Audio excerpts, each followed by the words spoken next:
This material is made available to you by or on behalf of the University of Melbourne under Section 113P of the Copyright Act 1968. It may be subject to copyright. For more information, visit the University Copyright website.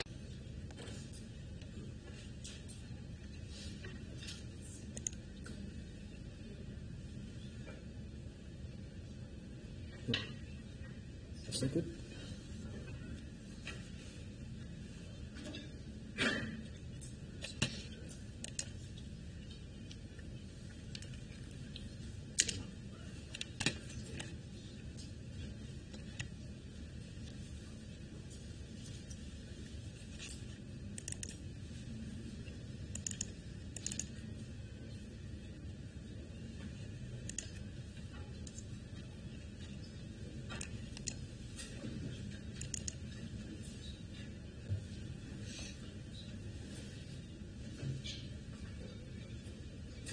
Yeah. Right.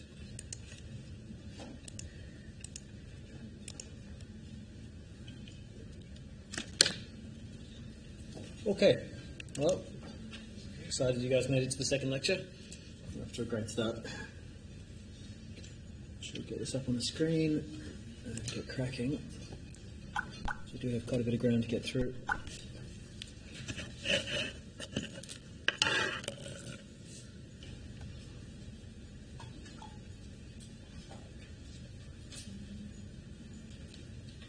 Good. So we're still in the fundamentals module.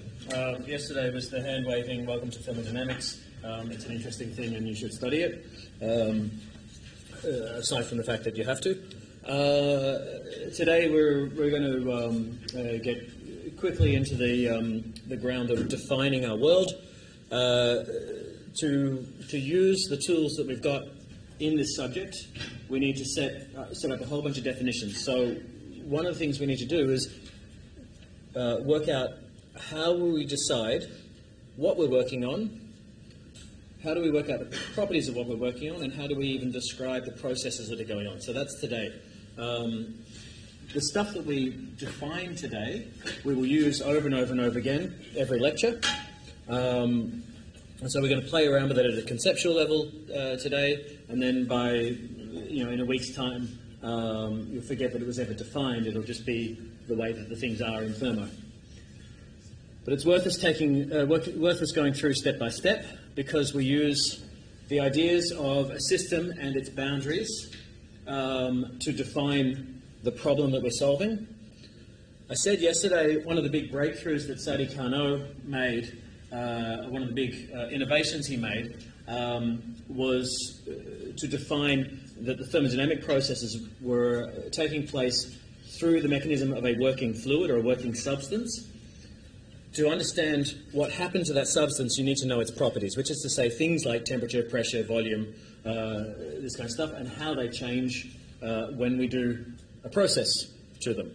So the whole point of this is to work out what happened or what will happen after a change. So we need to know to what, and to what values of what, and then because of what. So, system boundaries, properties, and processes and equations of state. The equations of state are how do these things all connect. So that's today. What's system? What's system boundary? Why on earth would we use one? If I tell you that something's changed in this room, and you decide to analyze it by looking at the global average temperature, you may have defined your system boundary in a perfectly valid way for you, but an unhelpful way for solving the problem. If I want to know whether the temperature here changed by 1 degree or 2 degrees because of how many people are in the room, you probably should have said, I'm just going to think about the room for now and forget about the outside world. That exercise of drawing a line around your problem and saying what I'm not going to care about and what I am going to care about is one of the choices you make as an engineer, is one of the choices you make as a thermodynamic engineer. When you get to doing an analysis on your own, and you're not having a handheld in the learning of the tools, that's one of the first things you do. And after a while, these choices may seem almost trivial. So, of course, if I'm analysing the room, my boundary is the room. Of course, if I'm analysing The computer, my boundary is the computer.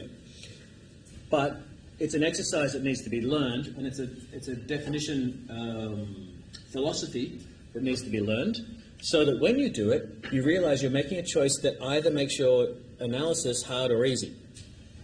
How you set your system boundary affects what maths you will use, it affects what terms you can cross off from equations, and it affects what tools you can pull in to do that analysis. So even though it almost feels trivial, by the end, particularly you get to exam time, you're like, I want to get the formula on, put the numbers in the formula, get an answer. Forgetting that you have already, almost by instinct, chosen a system boundary. So we're going to look at what you can do in choosing those boundaries. The system is the matter or the region that you're studying. The surroundings is everything else. We're basically the universe, unless your system is the universe, in which case there isn't an everything else. The boundary doesn't need to be a physical boundary. It can be a real or an imaginary line between the system and the surroundings. Sometimes they're quite obvious physical boundaries. If I have a piston cylinder, the walls of that piston, so a piston cylinder like inside a car, the piston and the cylinder that it's inside and the cap of that would make sensible boundaries. And they are physical walls. They have a definition. If I were analysing the flow through this room, the airflow through this room, and trying to understand what temperature of the air inside the room is my system. These walls make a good boundary, but at the doors I've got something funny, because one of the doors is open, so the space of the door is not a physical boundary, but it's probably where I'd stop calculating. And so it's an imaginary boundary, but it's still part of my system boundary. So these are the choices you make. Early on, we'll say, I'm going to define this for you, but you need to be realizing when it's your independent analysis, you get to choose where the maths begins and where it ends. The nice thing about drawing a system boundary is that everything outside of the boundary you get to almost ignore. Now that gets interesting sometimes because you look at a complex system and the idea of ignoring the complexity that's outside of your actual calculation seems weird. If I was looking at a car engine, and I was just analysing inside one piston cylinder, forgetting about all the rotational mechanics of the crank, forgetting about the exhaust, forgetting about the fuel tank sloshing around with fuel, forgetting about the process of combustion altogether and just thinking somehow magically I get heat, these exercises can feel artificial, but they save you a lot of time in the analysis. Sometimes your system might be two molecules when you're just analysing how they bounce, and then you are forgetting about all the other molecules and what have you. So you have choices that you can make.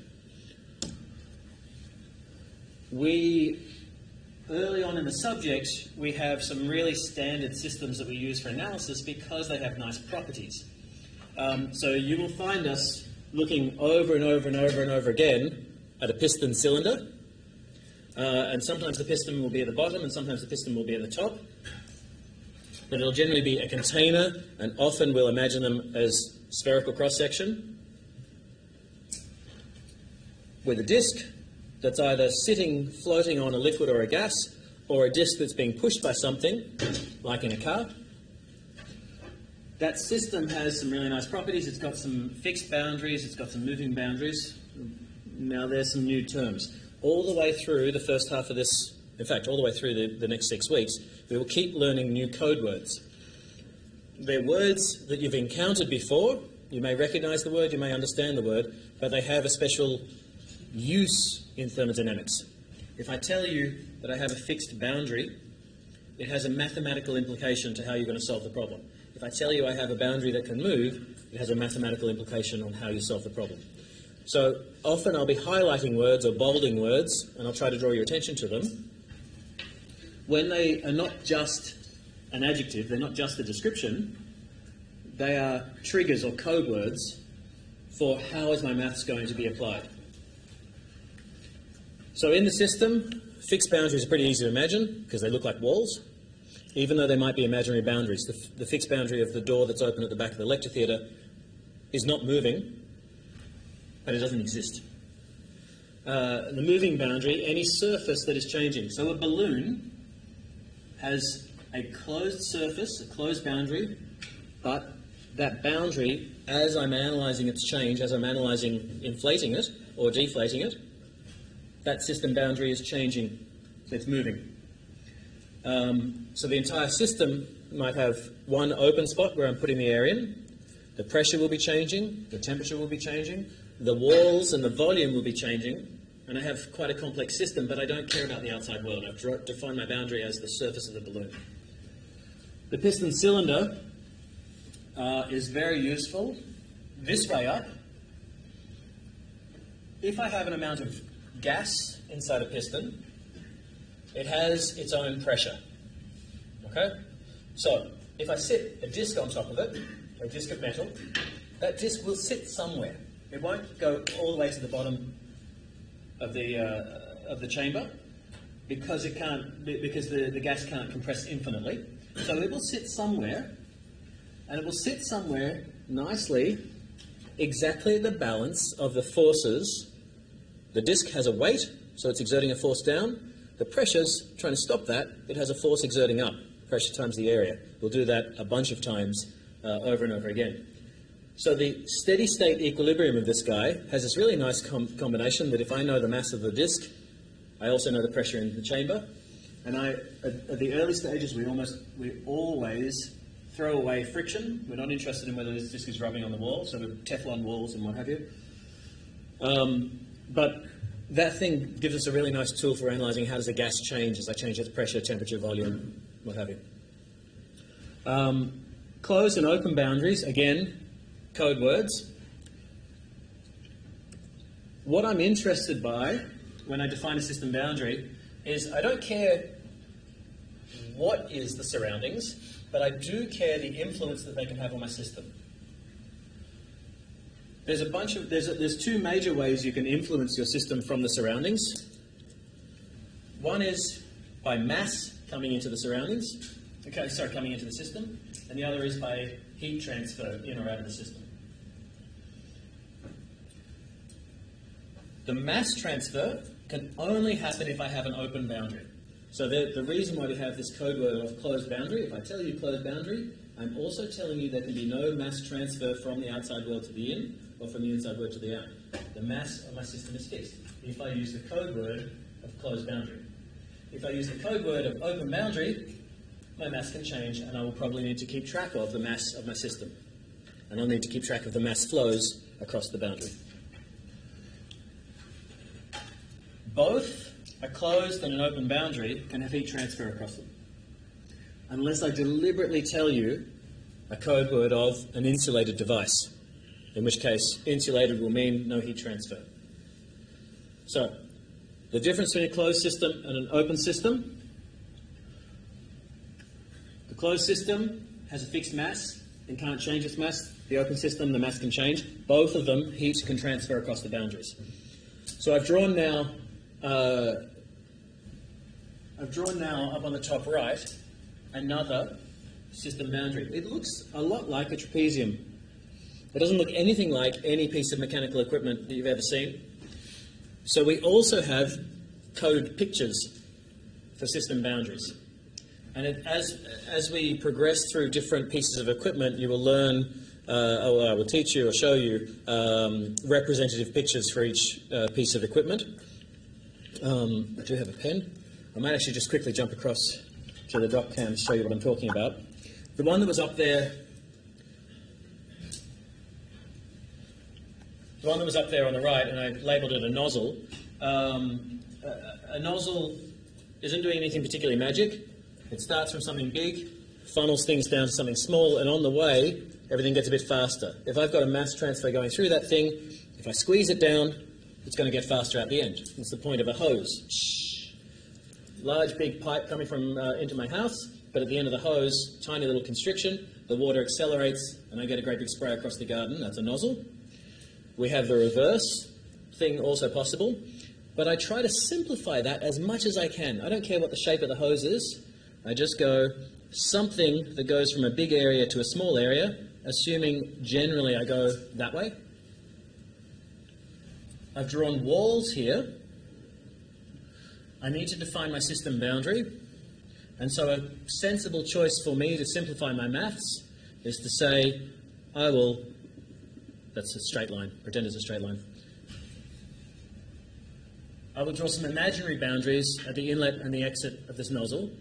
And the only thing I've learned over the years, the only thing I really care about is what mass came in, what mass went out, its properties, we'll cover those in a few slides' time. So that I can work out how fast it's moving, I'll probably also need to know the area of these guys, so that I can understand how much I've squeezed it down as it's flowing through, and I probably need to know the initial velocity. So there's just the exercise of saying how fast is the water coming out of a nozzle suddenly requires me to know what's my system, where are my boundaries, what's crossing which boundaries. These guys are walls, so no mass is going out the walls of the nozzle, but mass is coming in the inlet and going out the outlet. So that's the systematic structure for setting up our problem. That shape is a nozzle. There are other shapes. I will do them over and over again. The main stuff we play with are piston cylinders, turbines, compressors, nozzles, and throttles. Nozzles and diffusers. And so the opposite of that, this is a nozzle, this is a diffuser. A diffuser does exactly the opposite thing of a nozzle. Takes a fast flow and lets it slow down. If I drew them like this, these are my code pictures for a compressor and a turbine. And I still need an inlet and an outlet of both of these guys. So I draw little dotted lines. The compressor's job is to compress things. So again, going from this way to this way, it gets from bigger to smaller. The turbine's job is to do the opposite of compressor. It lets things go from little to big. And then if I was drawing a piston cylinder, I would probably draw a box. So I can draw system boundaries quite simply. I can sketch them quite quickly in an exam or an assignment. I can draw them with dotted lines to symbolize an imaginary boundary, or solid lines to symbolize a wall. And there's another code that you can use for I'm not going to allow heat transfer, and that's to do little dashed lines like this. And that's pretending I've got some kind of insulation around the thing, which isn't going to allow any heat to transfer.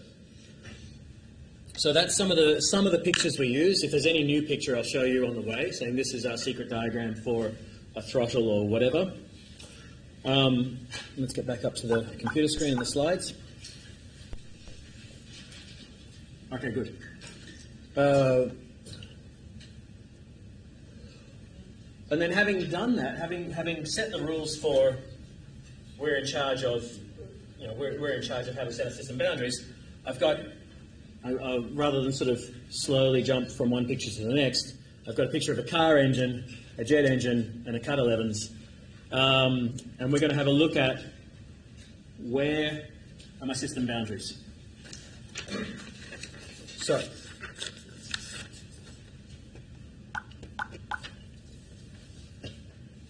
zoom in even more. How far can I zoom?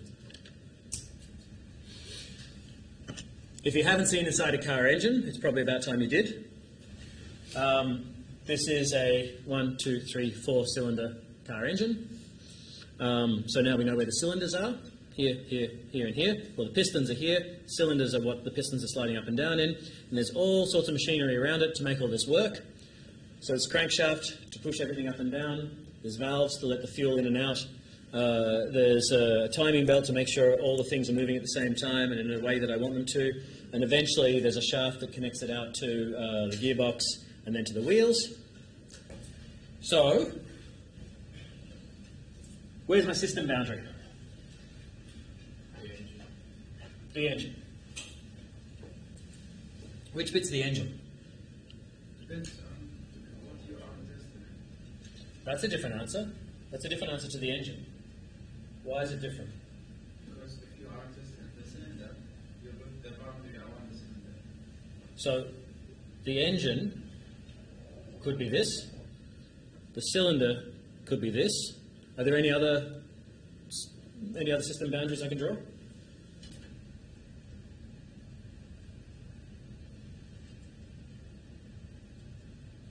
No other system boundaries I could draw. I don't know much about engines. Doesn't matter. Are there any other? Can you see anything there that it would be possible to analyse?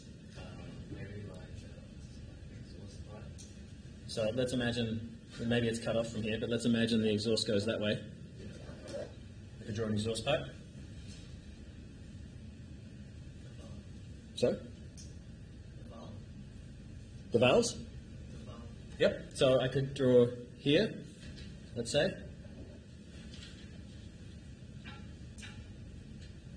And we go right up the back, Levi.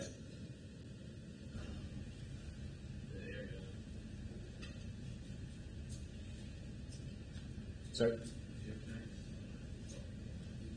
yep, so we've got an air cleaner in here, the fuel tank, carburetor. So the carburetor is where the fuel and air gets mixed in, so somewhere over here there's probably a fuel tank. Okay, so we could analyse that. Which one of these is the right system boundary?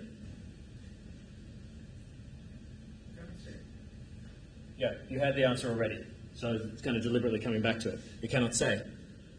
Why?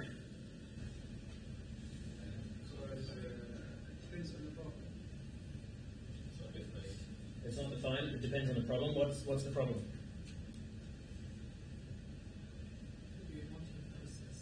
There we go. That's it.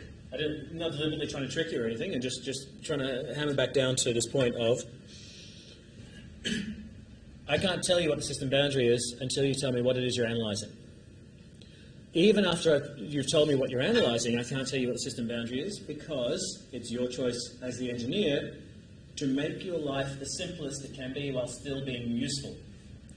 So the simplest boundary to analyse anything about this could be the universe over infinity time, in which case I know the analysis of this, it ends up being a uniform temperature with everything else in the universe of approximately 0 degrees Kelvin, maybe just a little bit above, with atoms distributed as energy everywhere. A valid system boundary, but not a useful one. So you're choosing the system boundaries and the time boundaries that allow you to solve your problem in the simplest and most precise way.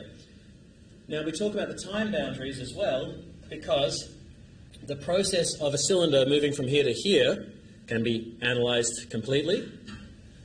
The process of the cylinder doing a full cycle can be analysed completely. The engine driving from here to Sydney can be analysed completely, including putting fuel into the fuel tank a couple of times, depending on your car.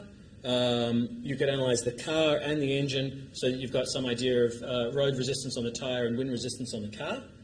It depends on what you're trying to solve for. If you're trying to solve for the efficiency, the drive cycle efficiency of long-term driving, you'd probably need to understand the car and its performance on the road with wind. So my system boundary is now the whole car.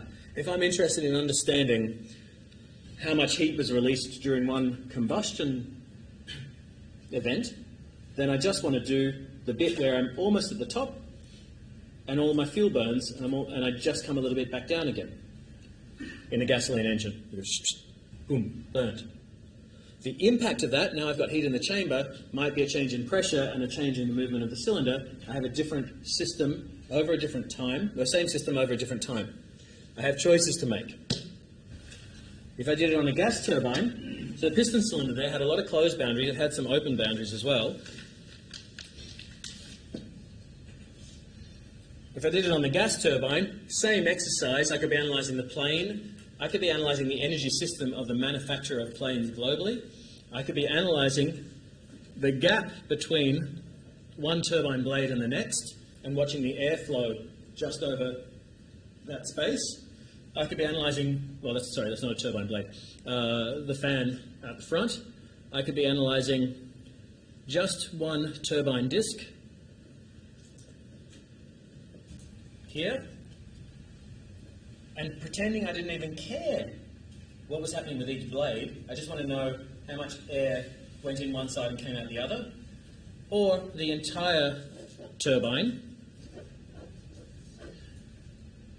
One of the other neat things that happens with the system boundary in thermo, if I drew the system boundary for a turbine, air needs to come in somewhere,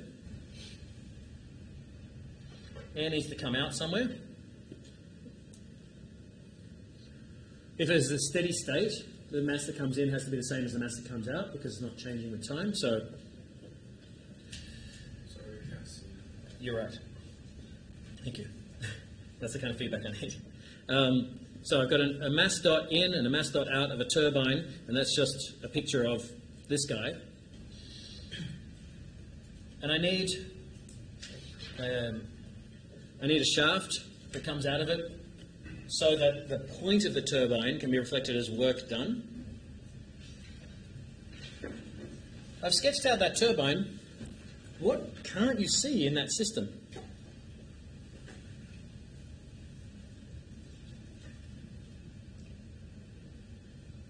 Can't see a single turbine blade or a disc or anything, any of the machinery that's inside the turbine.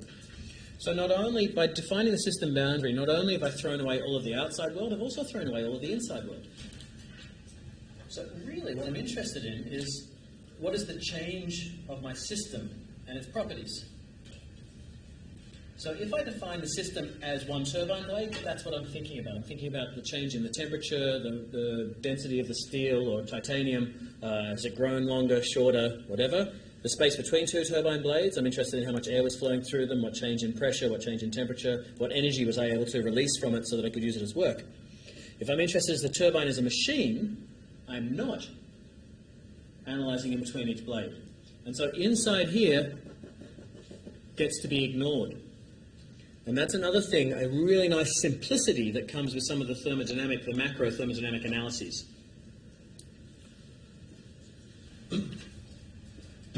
Likewise, if we look at a human being, I could analyse a leg or a body.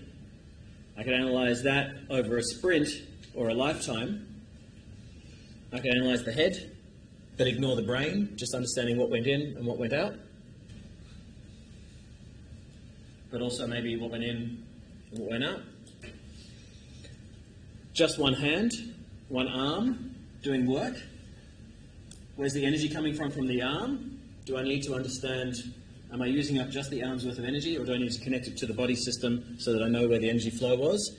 If I'm doing it over a length of time, do I need to understand the energy in and the energy out of the body? And that depends on what kind of human system you're analysing. As an athlete, you're interested in each aspect of those because you want to understand, without putting any extra energy in, how much power can I get out of my body, as well as long-term over my lifetime, long-term over the season, long-term over the week, over the day, over the game, how much energy can I get out? So what do I need to put back in to keep the system functioning? How do I keep up maximum efficiency, etc., etc., etc.? All of those require different settings of system boundaries.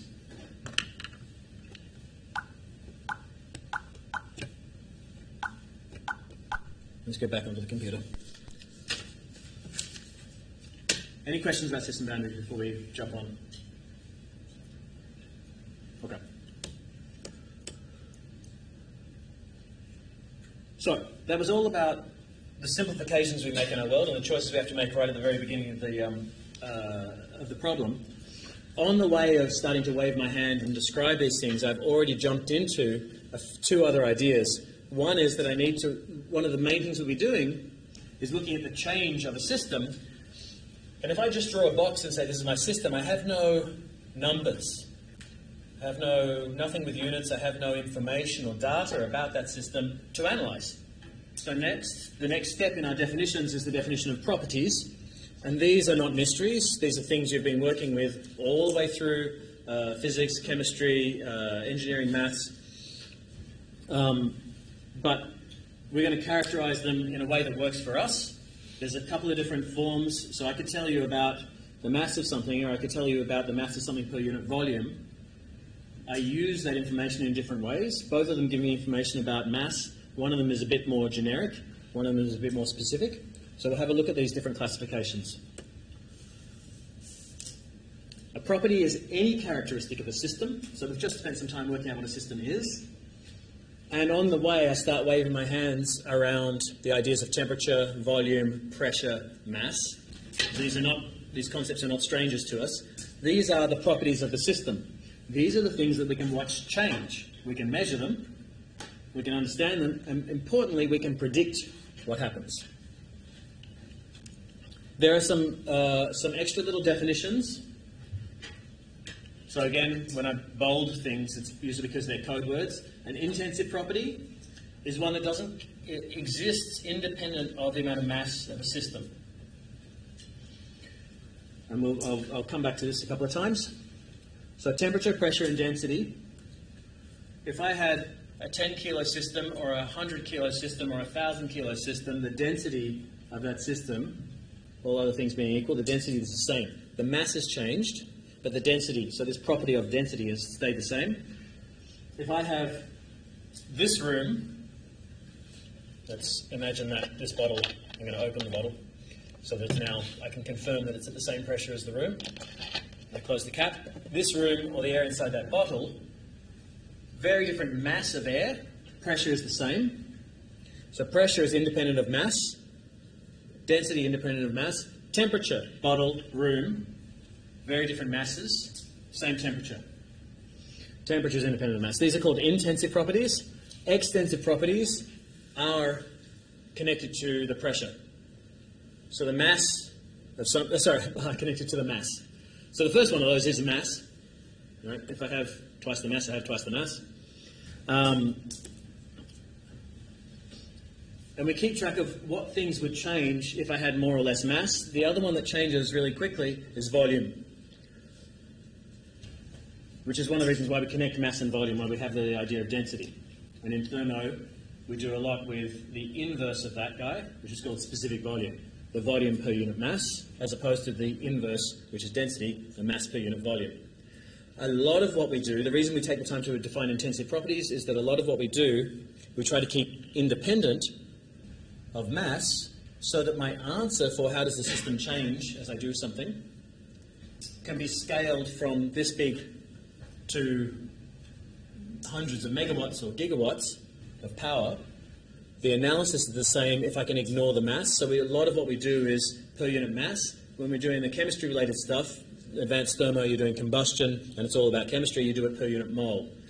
So the intensive properties where we normalize them by the mass or the mole, we do that to save ourselves time and give ourselves an efficiency in the calculation. So, we do a lot early on with boiling water. There's a reason why we do a lot with boiling water. What's a nice property of boiling water?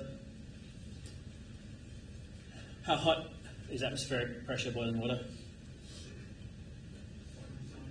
Yep, 100 degrees. And if it's atmospheric pressure in the room and I'm boiling water and I keep boiling the water up until the water's gone, it's going to have stayed at 1 atmosphere pressure. The pressure that's acting on that water is the pressure of the room. It's going to have stayed at 1 atmosphere all the way through that process. It's a nice thermodynamic process for us to analyse because it has some simplifications in it that let the maths be easy. If I have 2 kilograms of water boiling or 1 kilogram of water boiling at the same pressure, there's 2 different masses of water. I'm going to need a different amount of heat to boil them, but the temperatures of them through that boiling are the same. Those 2 systems, one was 2 kilos of water, the other was 1 kilo of water, we say that they are at the same state. So there's another code word. The state of the system is a shorthand way of saying all the properties. So if I say the system has the same state as this other system, or the state has changed, I'm saying the properties have changed. There's some of the properties we use all the time, temperature, pressure, volume, mass. Some of them in this course we won't use very much at all, but they're still valid. Thermal conductivity, viscosity, all these things. If I say the state of 2 systems is the same, all properties of that system are the same. This gets useful because if I can find a way to know the state, if I can find an easy way to know the state of the system, that means I could look up the properties from anywhere where this property information is recorded. And this is super powerful.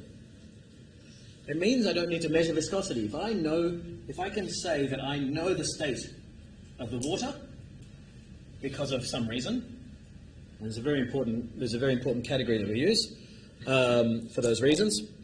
If I can tell you that I know the state, I can tell you, therefore, that shorthand for not only do I know a few properties, I know all the properties of that substance. So I don't need to measure them. So how can I define for you the state? Let's just finish that off. As I said, it takes a different amount of energy to boil more water than less water.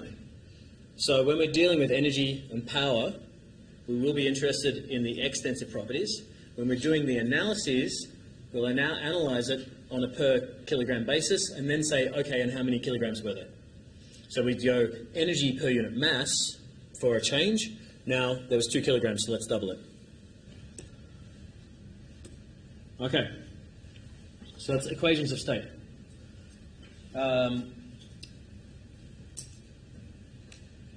Now that we're interested in hunting down how do I establish that I know the state,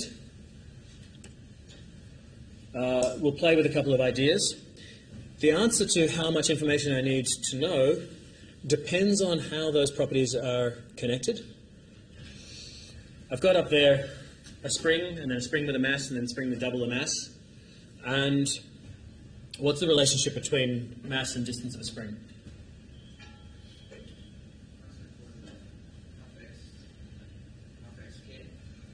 Half x k. Mass and distance? Yes. And property of the spring.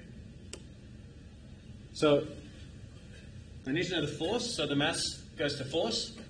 Yep. And then x distance, and then k.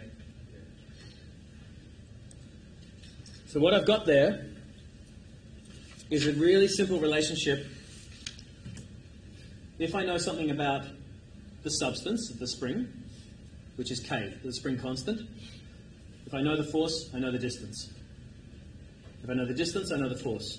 So there, I only actually need to know one property of the system to be able to define all the other properties, useful properties of the system. In working fluids, I might need to know more properties before I can pin it down. We will get in the habit. So this kilo of water that we were boiling before, at atmospheric pressure, we know is 100 degrees. Now what was interesting is I said the water's boiling at atmospheric pressure. What's the temperature? You guys said 100 degrees. You didn't calculate it. You didn't look it up. It was in your head. That was because you memorized it, but and because it's a fairly well-known number. But the exercise of how many pieces of information do I need to give you before you could tell me that? If I told you that the pressure was, that we were up on the top of a mountain and the atmospheric pressure was much, much less, would the temperature be higher or smaller? Right. So you may not know the number off the top of your head, but you know it's going to be smaller. You know that somewhere in this world I could probably look it up. If you told me the pressure, I could probably work out what that boiling temperature was. Somewhere there's a textbook or Google or whatever, I could probably work it out. Which means that I've only really given you 2 pieces of information. One was that it is boiling, and the other was the atmospheric pressure. We will do that over and over and over again. If I get 2 properties for working fluids, I've defined the state. They have to be independent properties, though. This example here, well, that's different words for effectively what I've just said.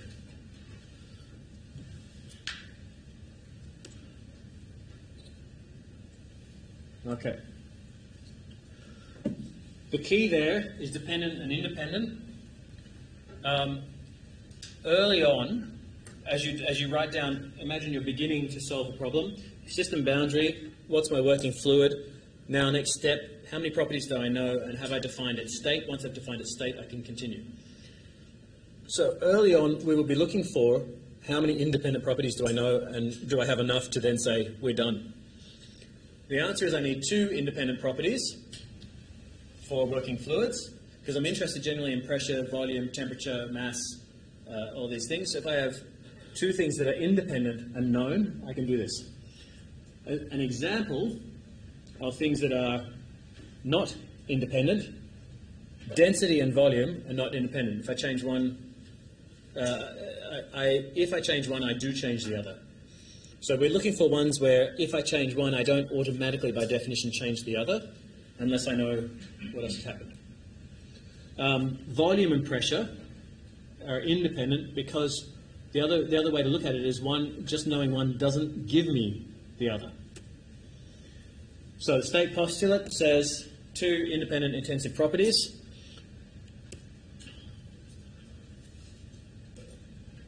And let's keep going. So Hooke's law, which was the spring law, was the F equals Kx. That's in the world of thermo, that's referred to as a equation of state. The equation of state says if you give me some of the properties, I can calculate the other properties. So it's not even that I'm looking them up. Depending on the system, there are actually already loads of equations of state that you know. We just haven't called them equations of state. If you're in Foundations of Electrical Networks or anything electrical, you would know that there is a relationship between voltage and current and resistance. I hope. I really hope. That is an equation of state for that system, for that type of analysis. And if I know two of the things, I can get the third one. The one we use all the time is what's called the ideal gas law. And I will tell you when we are ideal gas and when we are not. We'll do that on Friday. PV equals MRT is your ideal gas law. You may have seen it already. It's likely you've seen it already, either from high school physics or university physics. A couple of things in here. We've got pressure, volume, mass, gas constant, and temperature. So the gas constant, once I tell you that we're dealing with air or nitrogen or ammonia or whatever, I've defined the gas constant. There's another version of this where I use a universal gas constant, so I don't even need to tell you what it was, but I still need, actually, I do need to know what it was because I need the molecular weight. If I stuck a thermometer in the air, I could tell you the temperature, and if I defined my system, I could tell you the volume. At that point, I could tell you the pressure. I haven't measured the pressure, but if I knew the temperature, if I knew that it was air and I knew the temperature and volume of the room, I could tell you the pressure. And the mass, sorry, and the mass of the air. Sometimes the way these values connect is way trickier than just a simple equation. And the main time that happens is with water, or water at the conditions that we use it. So we will be interested in understanding when am I able to use neat, easy equations of state, and when is it hard. When it's hard, all the homework's already been done for you because someone has written it all down. Someone has written page after page after page of how the properties change with other properties. And they're called property tables, and we're also going to dig into those.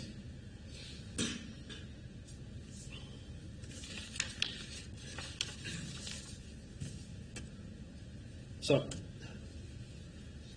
this tool that's up there, at this point, you can do thermodynamic analysis. We'll give you an example. This room, system boundary, I close the door, no mass can change, so it has a mass, it has a pressure, it has a volume. I double the temperature in the room, what happens to the pressure?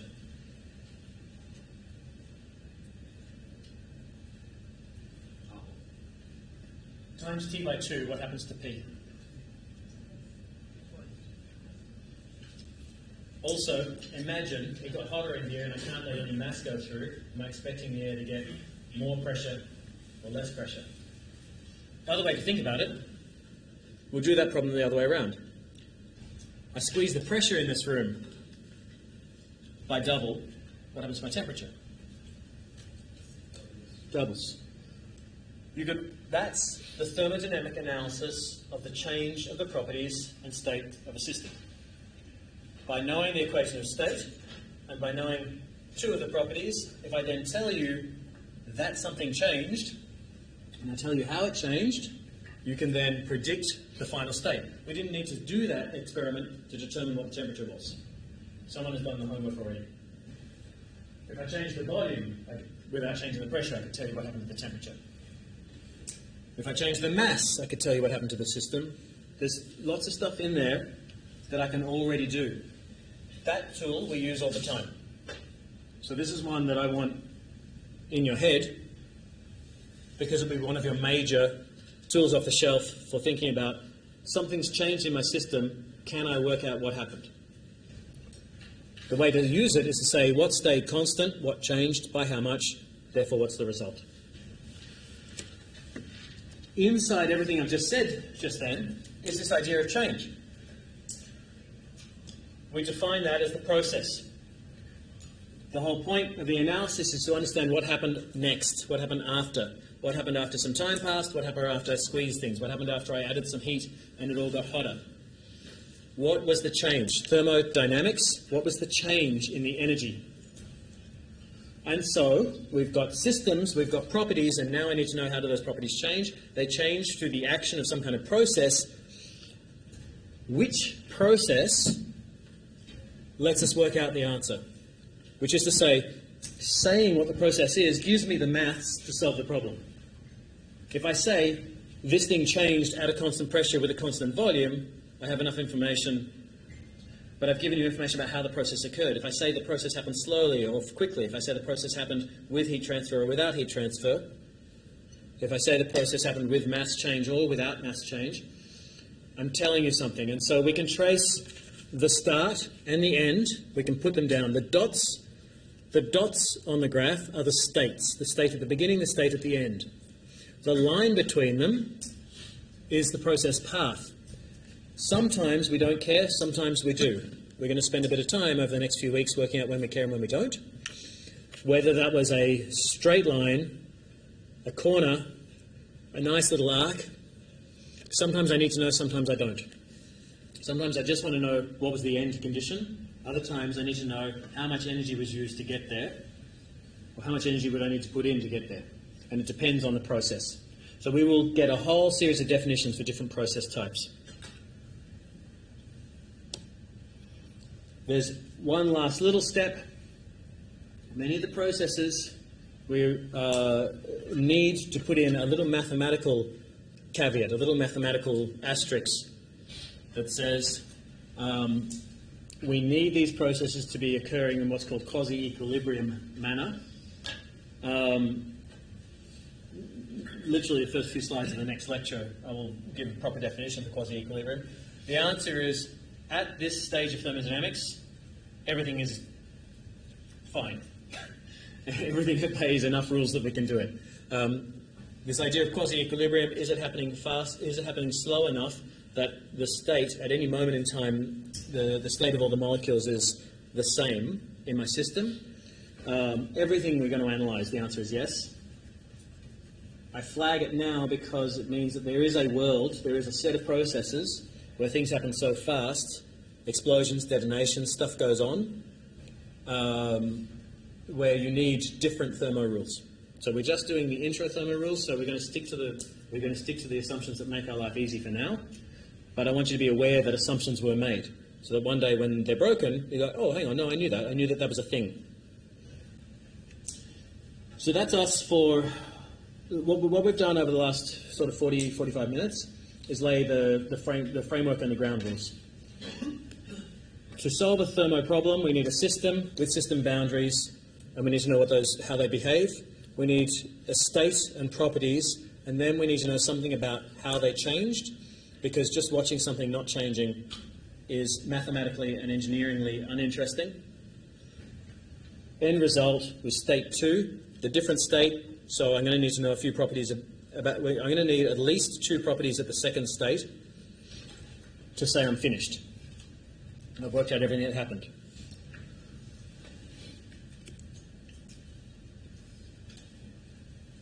After this, Friday, so 3:15, same room, we'll look at thermodynamic equilibrium, we'll look at the ideal gas, and we'll look at the ideal gas rule, and we'll play with it, and we'll look at processes and cycles. That's the bit where I'm going to actually give the maths or give the definition of each of these magical processes that we're going to use as tools. And the ideal gas law we'll play with a bit more. But that's us for today. Thanks.